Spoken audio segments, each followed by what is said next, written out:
नमस्कार। इलेक्ट्रोहोम्योपैथी के इस विशेष एपिसोड में होली की पूर्व संध्या 2021 पर मैं बस्ती से डॉक्टर अनिल श्रीवास्तव अपने सभी सुनने वाले साथियों का स्वागत करता हूं, अभिनंदन करता हूं। पिछले कुछ दिनों से मैं अपनी इस आईडी पर आपसे बातचीत नहीं कर सका। कुछ टेक्निकल प्रॉब्लम के चलते मैं आपसे डॉक्टर अनिल श्रीवास्तव की आईडी पर पिछले 3 क्लास से आपसे मिल रहा था। हालांकि मैंने अपने 3 प्रमुख आईडी जो मेरी हैं, एक तो जिस पर मैं आपसे बात कर रहा हूँ, इस आईडी का नाम है इलेक्ट्रोहोम्योपैथिक चिकित्सक, और दूसरी आईडी जो मैंने नई आईडी बनाई वो आईडी है डॉक्टर अनिल श्रीवास्तव के नाम, और तीसरी हिंदी में मेरी एक आईडी है डॉक्टर अनिल श्रीवास्तव, और चौथी जो हमारी एक बहुत पुरानी आईडी है वो DR अनिल श्रीवास्तव के नाम है। ये जो DR अनिल श्रीवास्तव है, इसमें थोड़ा सा कन्फ्यूज़न मैं आपको दूर कर दूं। एक आईडी मेरी स्मॉल DR से है और एक आईडी मेरी कैपिटल DR से है। जो कैपिटल D है उस पर मैं अभी आपसे 2 दिन से पहले मिल रहा था। और मैं आपको ये भी बता दूं कि मेरी पिछली यानी डॉक्टर अनिल श्रीवास्तव की ID, small DR Anil Srivastava की आईडी, और ये जिस पर मैं आपसे बात कर रहा हूँ इलेक्ट्रोहोम्योपैथिक चिकित्सक की आईडी, ये सभी आईडी हमारे 5,000 मित्रों से पूरी हो चुकी है। हमारी फ्रेंड्स जो कैपेसिटी है व्हाट्सएप के और फेसबुक की, वो बंद हो चुकी है। तो स्वाभाविक है कि मेरे जो नए मेहमान होंगे, जो मेरे नए साथी होंगे, वो मेरी नई ID capital DR, capital A Anil और कैपिटल S श्रीवास्तव यानी डॉक्टर अनिल श्रीवास्तव की आईडी पर आप सब जुड़ेंगे। आज इस आईडी पर मैं आपसे बदलते हुए मौसम और होली के बाद कॉमन होने वाले रोग पर बहुत संक्षिप्त सी चर्चा करूंगा, क्योंकि आज होली का आगमन हो चुका है। होली की भीनी भीनी खुशबू आप सबको लग रही होगी, और मैं भी लगातार आपसे दूर रहा इस आईडी पर, तो मुझे आज इस आईडी से आपको संबोधित भी करना था। लिहाजा आज हम बात कर लेते हैं बदलते हुए मौसम में आने वाले एक करंट और एक्यूट डिजीज कॉलरा पर। कॉलरा एक अहम रोग है जो आमतौर से पानी, मक्खियों, हमारे भोज्य पदार्थों के माध्यम से हमारे शरीर में प्रवेश करता है। जो कॉलरा का बैक्टीरिया है, जिसे हम कॉलरा वाइब्रो कहते हैं, ये कॉलरा वाइब्रो हमारे भोज्य पदार्थों के माध्यम से, हमारे फूड पार्टिकल्स के माध्यम से, वाटर के माध्यम से और विभिन्न प्रकार की फ्लाइज यानी मक्खियों के माध्यम से हमारे शरीर में पहुंचता है।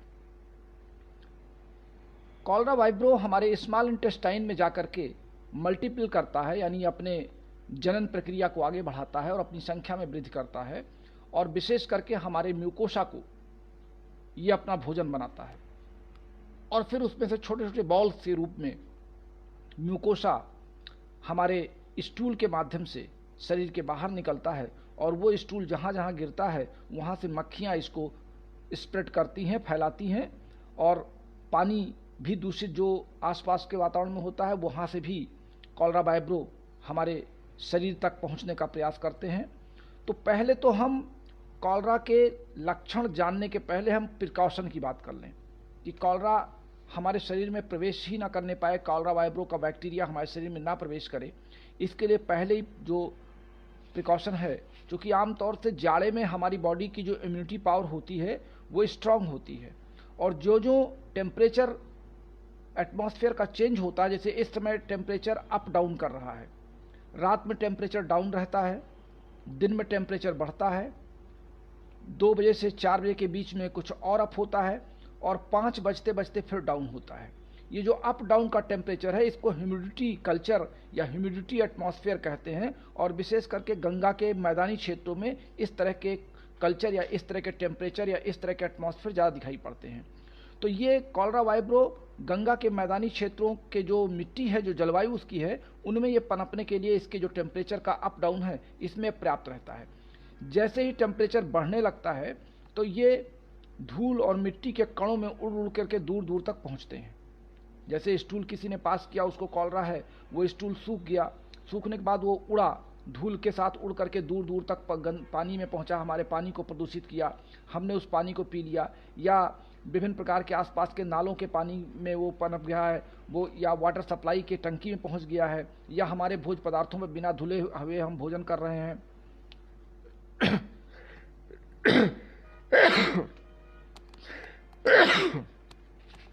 हम जो बिना मार्केट चलते हुए हम फल फूल को बिना धुले खाना शुरू कर दें, हमने ठेले से अमरूद उठा लिया या सेब उठा लिया, बिना उसको वॉश किए या बिना बॉयल किए हमने विभिन्न साग सब्जियों का प्रयोग कर लिया। तो ये जो बदलते हुए टेम्परेचर है, खास करके विशेष करके अप्रैल से लेकर के और मई और जून के बीच का जो टेम्परेचर है, इस तरह टेम्परेचर पर हमें अपने जो शरीर में लेने वाले आहार हैं उन पर हमको साफ सफाई का ध्यान देना है, पीने वाले पानी का साफ सफाई का ध्यान देना है, और विशेष करके मक्खियों के आसपास जमा ना होने के ऐसे प्रयास किए जाने चाहिए जिससे मक्खियां हमारे घर में प्रवेश ना कर पाएं या हमारे भोज पदार्थों पे प्रवेश ना कर पाएं। और किसी भी तरीके से खुले जल का प्रयोग हमें नहीं करना है, ढका हुआ पानी का प्रयोग करना है, और वो भी पानी इस तरह का हो, कोशिश की जाए कि उस पानी को बॉयल किया जाए और बॉयल करके ठंडा करके फिर उसको यूज में लाया जाए। अब हम बात कर लेते हैं कॉलरा में होता क्या है।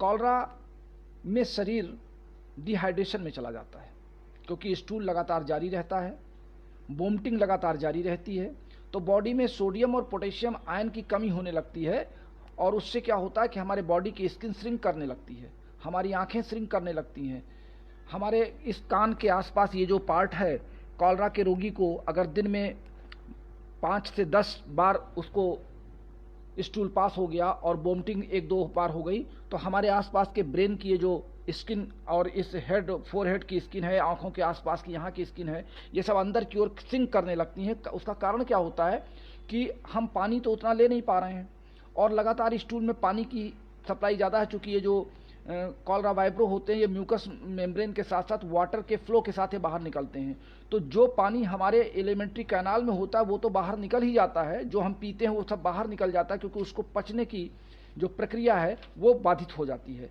यानी कहने का मतलब ये है कि कॉलरा वाइब्रो हमारे डाइजेशन की प्रक्रिया को इनबैलेंस कर देते हैं। अब यहीं से आपको रोग की दवा तलाशने का मैंने इशारा कर दिया कि कॉलरा वाइब्रो हमारे डाइजेशन की प्रक्रिया को इनबैलेंस में लाके छोड़ देते हैं। तो जो पानी हम पीते हैं, जिस पानी को शक करके हमारे ब्लड वेसल्स में जाना चाहिए, वो पानी ब्लड वेसल्स में न जा करके हमारे एलिमेंट्री कैनाल से रेक्टम में पहुंचता है, और रेक्टम के पार्ट से वो म्यूकस मेम्ब्रेन को का जो पार्ट कॉलरा वाइब्रो डिस्चार्ज करते हैं, उनके ओबम के साथ, उनके छोटे छोटे एक्स के साथ ही शरीर के बाहर निकल जाता है। और जब पानी खत्म होने लगता है तो म्यूकोसा के साथ ये हमारे ब्लड कैपिलरीज को शक करते हुए पानी हमारे ब्लड से भी और स्किन से भी और टिश्यू से भी इसको खींच करके बाहर की ओर निकालते हैं। हमारे पैर की फिंडलियों में श्रिंक आ जाता है, पैरों में कंपन होने लगता है, हमारे यहाँ के आसपास लगता है कि हमारी आंखें फटी जा रही हैं, सर बिल्कुल भारीपन जा रहा है, और सबसे बड़ी जो कंडीशन होती है कॉलरा में कि हमारी स्किन किसी शरीर के किसी पार्ट पर आप हाथ रख दें तो आपको कोल्डनेस नज़र आती है, हाथ पर शरीर ठंडा नज़र आता है। ये कॉलरा की बहुत विशेष पहचान है, जहाँ पर हम ये मान सकते हैं कि हमारे गैस्ट्रोइंटेस्टिनियल, इसीलिए इसको कहा गया है कि acute gastrointestinal obstructive caused by vibrio cholera. ये मेडिकल डिफिनीशन है कॉलरा की। हम आमतौर से जहाँ पर डेंस पॉपुलेशन होता है, बहुत घनी आबादी होती है, और वहाँ पर साफ़ सफाई की चांसेस बहुत कम देखे गए हैं, नालियाँ पानी से बजबजा रही हैं, टेम्परेचर बढ़ रहा है और तमाम घरों में पानी की सप्लाई बहुत साफ़ सुथरी नहीं जा रही है, तो डेंस पॉपुलेशन वाले एरिया में इस तरह के कॉलरा वाइब्रो के या वाइब्रो कॉलरा के फैलने के चांसेस ज़्यादा दिखाई पड़ते हैं, क्योंकि ह्यूमिडिटी एटमॉस्फेयर में ज़्यादा फैलते हैं। इसके 2 तरह के बैक्टीरिया होते हैं। एक तो जो हम ये कह सकते हैं कि cholera vibro mostly fresh water में ये 2 हफ्ते तक मल्टीपल करता है, 2 हफ्ते तक ही जीवित रहता है, फिर ये अपने आप स्वतः सबसाइड कर जाता है। और जो सॉइल होता है यानी मिट्टी के कणों में, ये लगभग 8 सप्ताह तक जीवित रहता है। और इसके ऊपर जो एक खोल चढ़ जाती है जिसको हम हार्ड स्किन कहते हैं, वो हार्ड जो लेयर होती है ये इसको काफ़ी दिनों तक सुरक्षित रखती है, साथ ही धूल के कणों में दूर दूर तक उड़ते चले जाते हैं और ये कभी मरते नहीं हैं, क्योंकि ये जो कॉलरा वाइब्रो होते हैं ये यूनिसेलुलर होते हैं। जैसे प्रोटोजोन्स के लाइक इनको हम मान सकते हैं। तो प्रोटोजोन्स तो अलग हो गए, अमीबा से तो इसका संबंध बहुत अच्छा नहीं जोड़ा जा सकता, लेकिन यह है कि ये एज ए बैक्टीरिया, जो बैक्टीरिया इसके होते हैं, इसके ऊपर एक हार्ड लेयर चढ़ी होती है जिसको हम एग्जाइट लेयर कहते हैं। तो ये लेयर इतनी कड़ी होती है, जब तक ये मॉइस्चर नहीं पाती तब तक ये गलती नहीं है। तो जब जैसे ये मॉइस्चर के करीब आते हैं या ह्यूमिडिटी करीब आते हैं, नमी के करीब आते हैं, तो ये गल जाती है और फिर ये अपना मल्टीप्लिकेशन शुरू कर देते हैं। तो इस कारण से इसके बचाव के भी हमको ध्यान देना पड़ेगा। और अब आइए हम चर्चा कर लेते हैं इलेक्ट्रोहोपैथी के क्षेत्र में दवाइयों की। अब चूंकि हमारा डाइजेशन डिसबैलेंस हुआ है, डाइजेशन सिस्टम की होम्योस्टेसिस जो है वो कमज़ोर पड़ी है, तो हमको डाइजेशन होम्योस्टेसिस बनाना है। तो डाइजेशन के लिए हमारे पास, जैसा मैंने आपको अपने फार्मूले में या अपनी बुक में भी आपको लिखा है, कि हम डाइजेस्टिव सिस्टम को कंट्रोल करने के लिए तुरंत L2 की याद करते हैं। क्योंकि हम जो भोजन कर रहे हैं वो सीधे हमारे एलिमेंट्री कैनाल से बाहर चला जा रहा है, हमारे रेक्टम से बाहर चला जा रहा है। तो इसका मतलब कि हमारे स्टमक में और स्मॉल इंटेस्टाइन में पहले और माउथ कैविटी में हमको पाचन क्रिया को बहुत स्ट्रांग करना होगा। तो जब हमको पाचन क्रिया को स्ट्रांग करना होगा तो हम वहाँ पर L2 का याद करेंगे।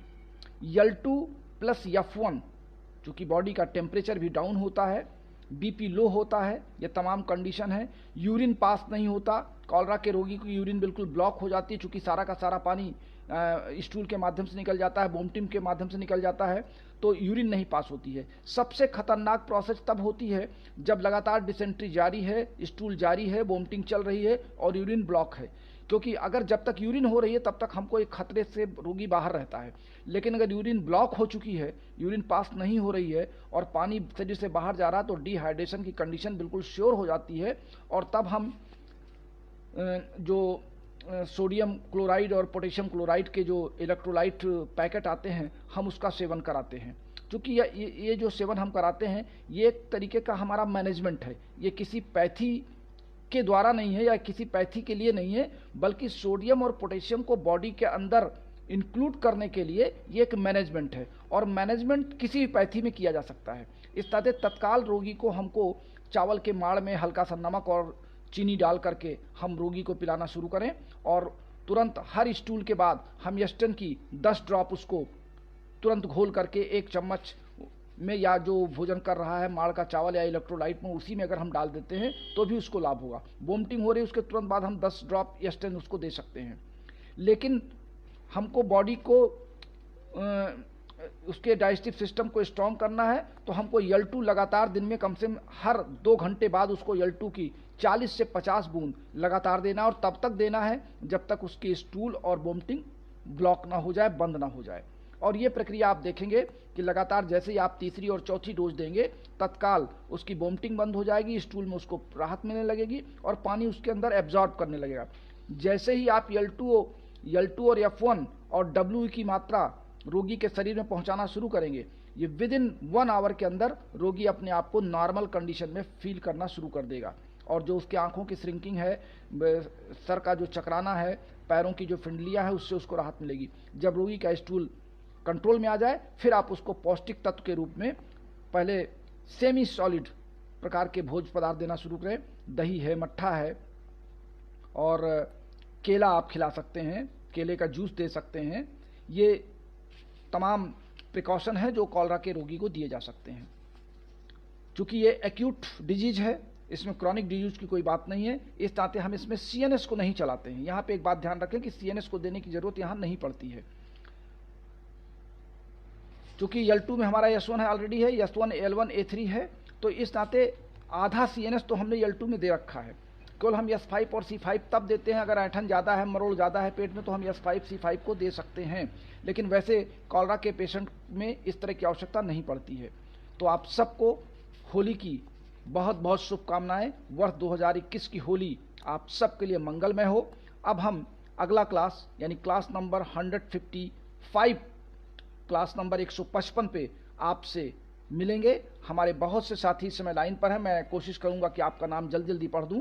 हमारे मिस्टर तपन राय जी, यमे शेख जी, रविंद्र यादव जी, जमील अहमद जी, और मिस्टर बलजीत विजेंदर सिंह, विजेंद्र सिंह जी आप लिख रहे हैं कि मुझे बुक चाहिए। बुक के लिए तो मैंने आप सबको बता रखा है कि मेरे फ़ोन पे नंबर 9450563748 पर आप 1650 रुपये विद पोस्टल चार्ज के साथ हमको भेज दें और उसकी स्क्रीनशॉट हमको भेज दें और अपना एड्रेस पिन कोड के साथ भेजिए हमारे व्हाट्सएप नंबर 9793252355 पर। मैं बुक आपके घर पोस्ट कर दूंगा। विजय कुमार गुप्ता जी, डॉक्टर दीपक कुमार जी, आप सब का नमस्कार स्वीकार है। और मैं ज़रा ऊपर भी देख लूं कि हमारे कुछ साथी जो ऊपर भी थे मैं उनको नहीं देख पाया। बहुत से साथी से मैं लाइन पर हूं और बहुत दिन बाद चूंकि ये आईडी खुली है तो आप सबके नाम बहुत ज़्यादा हैं और आप सब मुझे प्रणाम कर रहे हैं। मैं सबका नाम जल्दी जल्दी पढ़ नहीं पा रहा हूँ। राजेश केसरवानी हैं, एस्टिबा कुमार हैं, दीपक कुमार हैं और मिस्टर एम ए शेख के साथ साथ चूँकि नाम इसमें जल्दी चल जाते हैं। एस्टिबा के लिए मैं पढ़ नहीं पा रहा हूँ। दिलीप दुबे जी हैं। चलिए आप सबके मैं अभी आपकी सबकी कमेंट्स को देख करके आपको जवाब दे दूंगा। आप सब बहुत दिन बाद मिले हैं और आप सबका उत्साह देखने लायक है और होली की पूर्व संध्या पर आप सब की शुभकामनाएं मैं स्वीकार कर रहा हूं। आप सब मुझे होली की बधाइयां भी दे रहे हैं और मेरी भी पूरे देशवासियों को इस सोशल मीडिया के माध्यम से अपने तमाम उन साथियों को जो विदेश में हमारे भारतीय रहते हैं और होली एक हमारा हर्षोल्लास का त्यौहार है, आपसी भाईचारे का एक त्यौहार है, रंगों का उल्लास है। लेकिन इसके साथ मैं एक निवेदन करूंगा, क्योंकि कोविड-19 का ये समय चल रहा है, इस नाते मैं आप सबसे अनुरोध करूंगा कि आप सूखे रंग की होली खेलें। गीले रंगों की होली से आप परहेज करें और कोशिश करें कि आप सूखे रंगों की होली में अपने आप को सरबूर करें। तो इन्हीं शुभकामनाओं के साथ कि आपकी होली आपको मुबारक हो, आपके लिए खुशियां लाए, आपके परिवार में सौहार्दपूर्ण वातावरण बनाए, इन तमाम शुभकामनाओं के साथ मैं देख रहा हूं हमारे तमाम जेंट्स और लेडीज सभी चिकित्सक साथी से मैं लाइन पर हैं। आप सबको मेरी बहुत बहुत शुभकामनाएं, बहुत बहुत बधाई, नमस्कार, शुभ रात्रि। अब आपसे मेरी मुलाकात होगी मंगलवार को, चूँकि 2 दिन होली का अवकाश, आप सब मस्ती करें और एक दूसरे के साथ एंजॉय करें। फिर मैं आपसे मिलूंगा। नमस्कार, शुभ रात्रि।